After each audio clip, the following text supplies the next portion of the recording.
जय श्री राम। शंखनाद में आपका स्वागत है। अरविंद केजरीवाल आजकल बार बार दिल्ली में चुनाव कराने की मांग कर रहे हैं कि नवंबर में ही चुनाव करा दिए जाए, जल्द से जल्द चुनाव हो, हम तो तैयार बैठे हैं। बार बार केंद्र सरकार पीएम मोदी को ललकार रहे हैं। अभी एक दिन पहले जनता की अदालत में भी उन्होंने यही कहा कि हम चुनाव के लिए तैयार हैं, अगर आप नवंबर में चुनाव नहीं कराते तो यानी कि बीजेपी डरी हुई है, पीएम मोदी चुनाव कराए नवंबर में। अब जो अरविंद केजरीवाल अभी अभी अपना मुख्यमंत्री बदल के बैठे हैं, जो लोगों से बार बार ये कह रहे हैं कि हम ये योजनाएं लागू कर देंगे, महिलाओं को सम्मान निधि देंगे, वो अरविंद केजरीवाल अचानक से दिल्ली में चुनाव की इतनी ज्यादा तरफदारी क्यों कर रहे हैं, इतने वो बेताब क्यों है चुनाव के लिए। और सवाल तो उठता है कि अरविंद केजरीवाल जब जेल में थे तब तो वो चुनाव की बात नहीं करते थे, अभी जेल से छूटे हुए उन्हें 1 महीना ही हुआ है, और जब से वो बाहर आए हैं तब से वो चुनाव की बात कर रहे हैं। जेल के अंदर बैठे थे तब उन्हें नहीं लगता था कि नवंबर में ही चुनाव करा दो, महाराष्ट्र के साथ, झारखंड के साथ, तब वो मांग करते, विधानसभा भंग करते तो शायद हरियाणा के साथ ही चुनाव हो जाते, या उनकी जो है ये बाहर आने से पहले ही चुनाव हो जाते। तो अरविंद केजरीवाल की चुनावी मांग अचानक से इतनी तेज क्यों हो गई है, ये सवाल उनसे बनता है। और सवाल ये भी बनता है कि अरविंद केजरीवाल की ये चुनाव कराने में उनकी खुद की भूमिका क्या हो सकती है। क्या केंद्र सरकार चुनाव करा सकती है या फिर अरविंद केजरीवाल ही इसके लिए कोई कदम उठा सकते हैं। इन दोनों चीजों पर बात करेंगे, दोनों सवालों पर। लेकिन पहले इस पर बात करते हैं कि अरविंद केजरीवाल आजकल चुनाव के लिए इतने बेचैन क्यों हो गए हैं कि जेल से बाहर आते ही चुनावी मैदान में कूदना चाहते हैं। दरअसल अरविंद केजरीवाल बहुत डरे हुए हैं और फ्रस्ट्रेटेड हैं। उनकी जो मौजूदा स्थितियां हैं, अभी अरविंद केजरीवाल की निजी तौर पर भी उनका जो पद है पार्टी में, सरकार में, उसको लेकर उनकी स्थितियां बहुत कमजोर हैं। और साथ ही जो चुनावी हालात हैं जो पार्टी के, उसको लेकर भी अरविंद केजरीवाल को डर है कि वो वापस सत्ता में वापसी कर सकते हैं या नहीं। अरविंद केजरीवाल इसलिए ये चाहते हैं कि जो अभी उन्होंने माहौल बनाया है, विक्टिम कार्ड का माहौल, कि मुझे जेल में डाला गया, जेल से आया तो मुझे मुख्यमंत्री का पद छोड़ना पड़ा, मुझे अपना शीश महल आवास छोड़ना पड़ा, और मेरा परिवार जो है किसी और घर में रहने चला गया। और अरविंद केजरीवाल ये चाहते हैं कि जो थोड़ा बहुत मेरे पक्ष में, या उनको ऐसा लगता है कि ये मेरे पक्ष में माहौल है, कि मैंने एक सिंपैथी जनरेट की है, हुई है या नहीं ये तो जनता बेहतर जानती है, लेकिन उनको और उनकी पार्टी के कुछ लोगों को ये लगता है। और इसलिए वो चाहते हैं कि अब तुरंत ये जो मैंने भावनात्मक माहौल बनाया है, मैं जगह जगह जाकर रो रहा हूँ जो मेरे ऊपर बीती उसके लिए, तो वो अगर फरवरी तक खिंच जाएगा, क्योंकि दिल्ली सरकार का कार्यकाल फरवरी तक है, तो ऐसे में बड़ा मुश्किल होगा कि ये जो विक्टिम कार्ड है, ये भावनाएं हैं, तब तक बनी रहे। इसलिए अरविंद केजरीवाल ये जो विक्टिम कार्ड उन्होंने खेला है मुख्यमंत्री पद छोड़ने का, वो विक्टिम कार्ड वो चाहते हैं कि जल्द से जल्द उसका फायदा उठा ले। क्योंकि देखिए जैसे समय बीतेगा तो उनके लिए एक परेशानी और पैदा होगी। अभी तो लोगों के दिमाग में ये भी है कि अरविंद केजरीवाल ही मुख्यमंत्री हैं, अतिशी मरलेना उनके लिए कुर्सी छोड़कर बैठी हुई है। लेकिन धीरे धीरे अतिशी मरलेना जो है वो मुख्यमंत्री के तौर पर पूरी तरह जिम्मेदारी संभालेंगी। कुर्सी होने से तो कुछ नहीं होता है, फाइलें तो उन्हीं के पास आएंगी। अब अरविंद केजरीवाल के पोस्टर से भी चेहरे हट गए हैं, और कल को वो उन चेहरों पर अतिशी मरलेना का चेहरा चढ़ जाएगा। और अरविंद केजरीवाल ये बात जानते हैं, वो लोगों के दिमाग से गायब नहीं होना चाहते, इसलिए उन्होंने तरह तरह के स्टंट कराए। अतिशी मरलेना ने बार बार कहा कि मैं तो मुख्यमंत्री नहीं हूँ, मैं तो अरविंद केजरीवाल की खड़ाऊ रखकर काम कर रही हूँ, ये पदवी तो उनके लिए है, गद्दी उनकी है, सत्ता की गद्दी। उन्होंने ये कहा, फिर कुर्सी खाली रखी।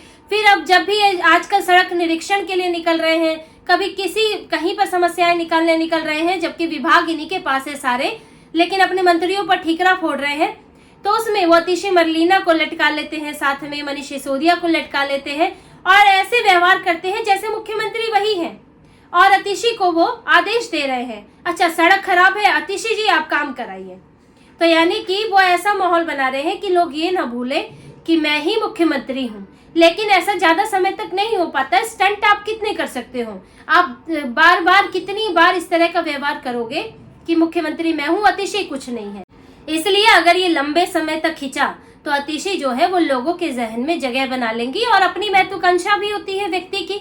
आखिर ऐसा उनमें क्या अलग है, वो भी काम कर रही है, केजरीवाल भी काम कर रहे हैं, वो तो शराब घोटाले में फंसी भी नहीं है, तो अतिशी क्यों नहीं चाहेंगी कि वो एक बेहतर मुख्यमंत्री के तौर पर उभरे, उनकी कोई कमियां ना रहे। कल को क्या पता भविष्य में कि वो ही उम्मीदवार बन जाए, ये तो कोई नहीं कह सकता। तो अरविंद केजरीवाल इस बात से भी डरते हैं कि अतिशी मरलीना जो है उनकी कहीं जगह न ले ले लोगों के जहन में, उन लोगों के दिमाग में, और अरविंद केजरीवाल कहीं लोग उनको भूल ना जाए।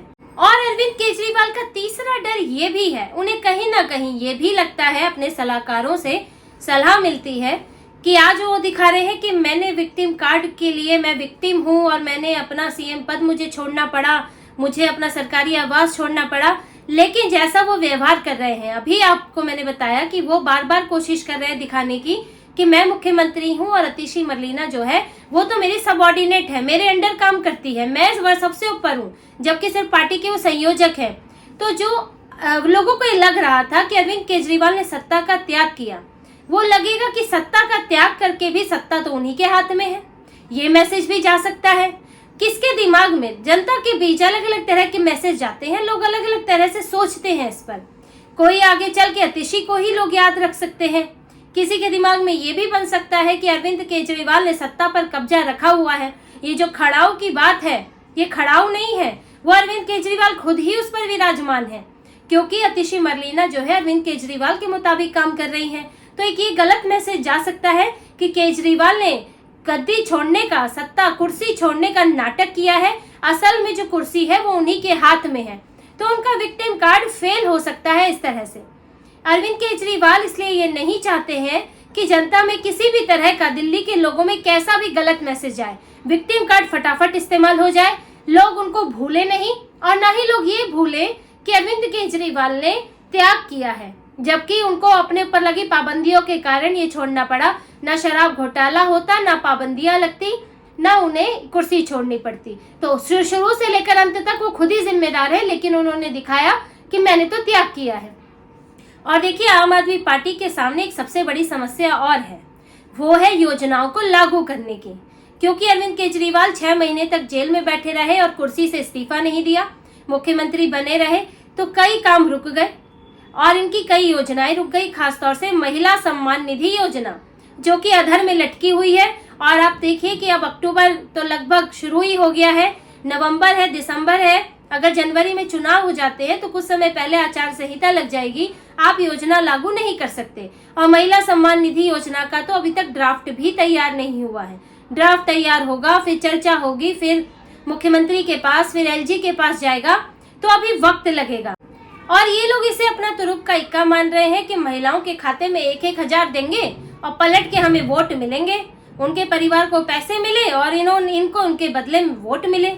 ये तो ये बात सोच रहे हैं कि हम रेवड़ियां बांटेंगे, लेकिन अब ये योजना भी पूरी होती नहीं दिख रही है। इसके अलावा जो है बिजली पानी बिल माफी और भी जो इनकी पाइपलाइन में योजनाएं थी, वो फिलहाल पाइपलाइन में ही रह गई है और इनके लिए मुश्किल हो रहा है कि हम पूरा कार्यकाल होने तक कुछ काम करा सके, दिल्ली के लोगों के सामने अपना मुंह लेकर जा सके। इसलिए अरविंद केजरीवाल चाहते हैं कि जल्द से नवंबर में चुनाव हो जाए। अभी आचार संहिता लग जाएगी, तो इसके बाद इनको कहने को नहीं रहेगा कि मैंने योजना में इसलिए लागू नहीं कर पाया कि आचार संहिता लग गई थी। भाई, केंद्र सरकार ने जल्दी चुनाव करा दिए, अब ये वो ठीकरा भी केंद्र सरकार पे फोड़ देंगे, जबकि चुनाव तो चुनाव आयोग कराता है, लेकिन ये पीएम मोदी पर ठीकरा फोड़ देंगे कि पीएम मोदी ने देखो मैं योजनाएं लागू ना कर सकूं, इसलिए उन्होंने जल्दी चुनाव करा दिए, हमें रोकना चाहते थे और इस कारण मैं आपको ये 1000 रुपए अभी नहीं दे पा रहा हूँ, ये मोदी के कारण हो रहा है। ये पूरी बात ये बोल देंगे लोगों से, जगह जगह जाके इनके नेता यही चिल्लाएंगे और ये अपनी नाकामी जो है वो केंद्र सरकार के ऊपर फोड़ना चाहते हैं, एलजी के ऊपर फोड़ना चाहते हैं। अभी तो देखिए इनके पास सिर्फ एक ही तर्क रहता है, एलजी नहीं करने दे रहे, एलजी नहीं करने दे रहे। अरे आप एमसीडी में भी आप हैं, दिल्ली में भी आप हैं, एमसीडी का भी काम नहीं हो रहा है, अब एलजी आपको हर ही जगह रोक रहे हैं, आप काम नहीं कर पा रहे हैं, तो दिल्ली की जनता फिर ऐसी पार्टी लाएगी जो काम कर पाए, चाहे वो भाजपा हो चाहे कांग्रेस हो। फिर आपको क्यों लाए जब आप काम ही नहीं कर पा रहे? तो अब एलजी को तो दिल्ली की जनता नियुक्त करती नहीं है, आप ही के पास है जो है आप कर सकते हैं। लेकिन अरविंद केजरीवाल ये विक्टिम कार्ड खेलना चाहते हैं, आप उनको ये दिक्कत लग रही है कि वो जनवरी तक सिर्फ एलजी के नाम पर कब तक रोते रहेंगे। ये समस्या अरविंद केजरीवाल के सामने है और इसलिए वो चाहते हैं कि जल्द से जल्द चुनाव हो जाए और चुनाव करवाने का जो उसका ठीकरा है वो भी मेरे सिर पे न फूटे, वो भी केंद्र सरकार के सिर पे फूटे। और अगर वो नहीं भी कराते हैं तो भी मैं उन्हें रोज जो है ललकारता रहूं, बोलता रहूं आप में हिम्मत नहीं है, आप कमजोर हैं। तो अरविंद केजरीवाल चाहते हैं कि हर तरह से चीजें उनके पक्ष में रहें। जबकि अगर दूसरे सवाल की हम बात करें कि आखिर चुनाव यहाँ हो कैसे सकता है अगर जल्दी हो, तो प्रक्रिया ये कहती है कि अरविंद केजरीवाल को ही विधानसभा भंग करनी होगी। आपकी बहुमत की सरकार है, राज्य में आप है, एक सत्र बुलाइए और अपने विधायकों को इसके लिए राजी कीजिए और जो है सरकार जो है भंग कर दीजिए, विधानसभा भंग कर दीजिए।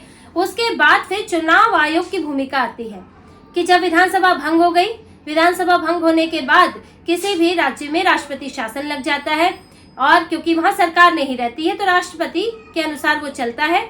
और इस पर फिर जब चुनाव आयोग को लगता है कि ये यहाँ पर समय ठीक है चुनाव कराने के लिए, संसाधन है, तो फिर चुनाव आयोग समय स्थिति देखकर, हालात देखकर वहां पर चुनाव कराता है।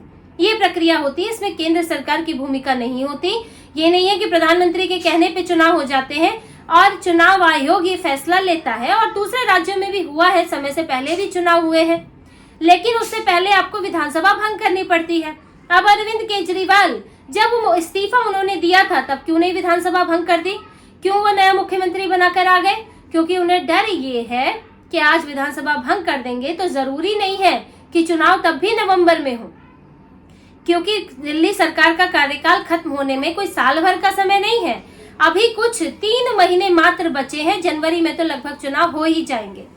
तो उनको ये डर है कि हो सकता है कि मैं भंग भी कर दूं तो भी चुनाव आयोग जो है हो सकता है कि अभी चुनाव ना करा पाए, क्योंकि हर बार स्थितियां अनुकूल नहीं होती हैं।